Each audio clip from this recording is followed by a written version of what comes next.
Okey guys, ni ada yang berminat dengan si ES5 original Bonsiu.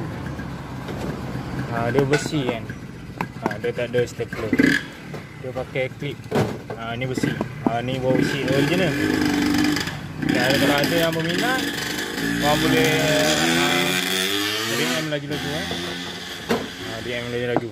Ni original ni, tahun berapa puluhan lah, 93, tahun 93.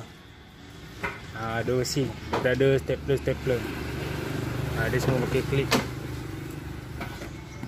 Okay guys, kalau ada jual je. Cuma ada crack sikit lah. Ni welding ni settle lah. Welding ni settle.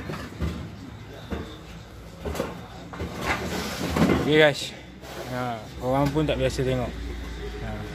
Mac Ray Mac pula Seat Ray. Okay kan, berminat roger lambat habis.